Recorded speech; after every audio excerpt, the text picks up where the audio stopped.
Chers amis, Shalom Uvracha. Alors ce qu'on va essayer de faire Bezrat Hashem aujourd'hui, c'est de voir ce Aleph, cette entité spirituelle, comment elle se manifeste dans un nom.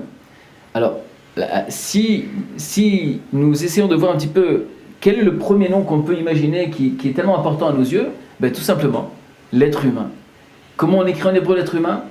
Comment on dit l'être humain en hébreu? C'est Adam Rishon, c'est Adam. Adam, c'est l'être humain. Et dans le Adam, il y a une chose incroyable ce qui se passe. Nous savons que Akadosh Baruch Hu, il est rapporté une Gemara dans ma Masechet Nida, Daf Lamed Aleph, c'est-à-dire page 31. Qu'est-ce qui est marqué là-bas? Nous savons que l'être humain, il y a eu 3 associés qui ont créé l'être humain. Quels sont les 3 associés qui créent l'être humain? C'est Akadosh Baruch Hu, le père et la mère. Regardez ce qui est marqué dans cette Gemara. Tanu Rabbanan, Shanu Rabotenu. Shlosha shutafim yesh ba'adam. Il y a 3 associés chez l'homme, chez le Adam. Akadosh Baruch Hu, Aviv et Imo, le père et la mère. Aviv Mazria Loven. Le père, qu'est-ce qu'il apporte? Ça s'appelle, si on peut appeler ça l'ADN aujourd'hui, il apporte tout ce qui est blanc. Chez Mimeno Atzamot, c'est-à-dire les os. Gidim, les tendons. Tzipornaim, les ongles. Moach, c'est-à-dire le cerveau.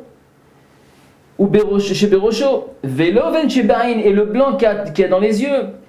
Et sa mère, Veimo, Mazraat Odem. Et la mère, c'est elle qui apporte toute cette figure de tout ce qui est rouge. Chez Mimeno Or, c'est-à-dire la peau ça vient de la mère.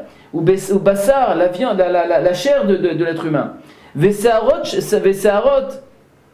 et les cheveux. Veshachor chez Bain, et le noir qu'il y a dans les yeux.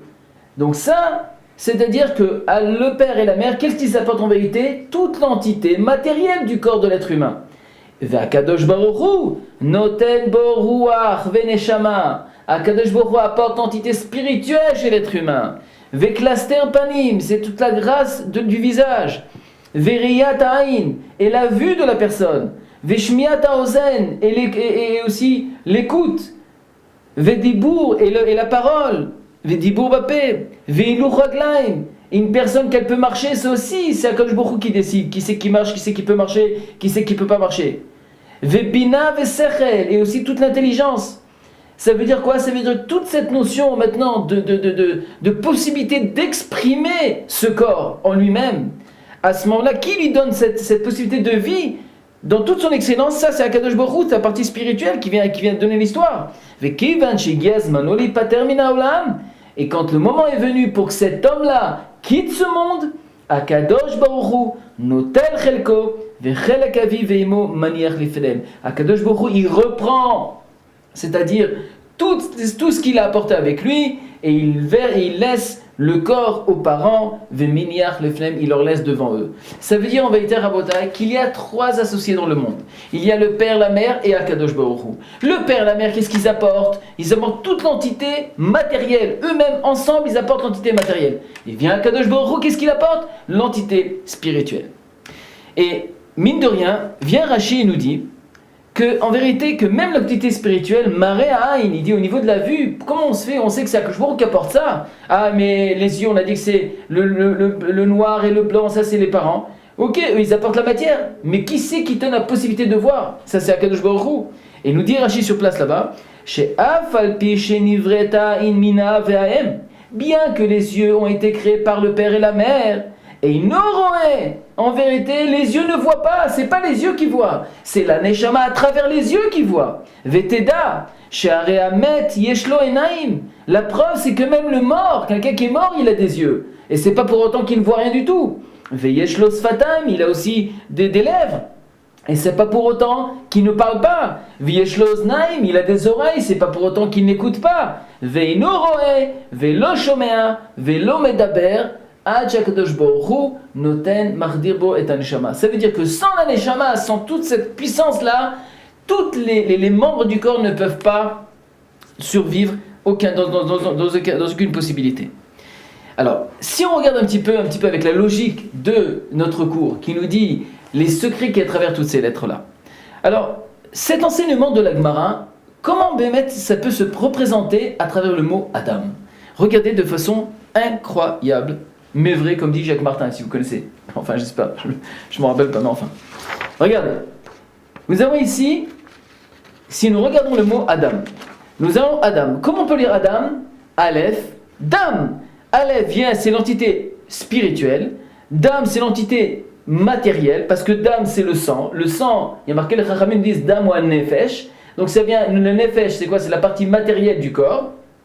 Matériel de la Neshama, enfin au niveau du corps.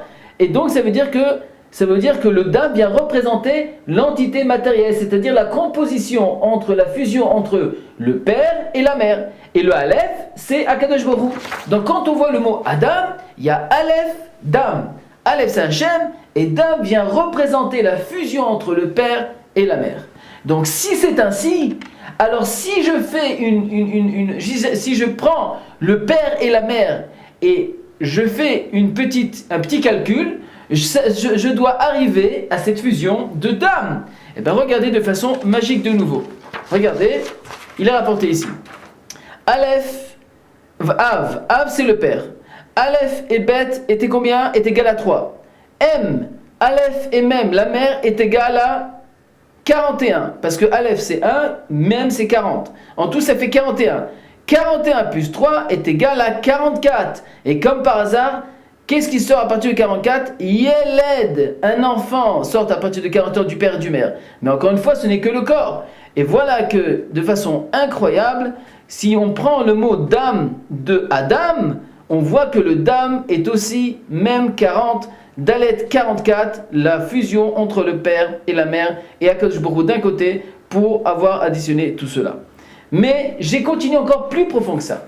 Et en vérité, si on prend maintenant le mot Av, le mot M qui est égal, que l'on a dit, à 44, et je viens additionner le troisième associé qui est Akadosh Baruch Hu. Comment j'écris Akadosh Baruch Hu? Hey, Kouf, Bet, Hey, qui est égal à 112. Si j'additionne la gematria de 112 plus 44, ça fait 156. 156 en gematria Ktana, 5 et 1, ça fait 6. 6 et 6, 12. 2 et 1, 3. Encore une fois, les trois associés se rejoignent.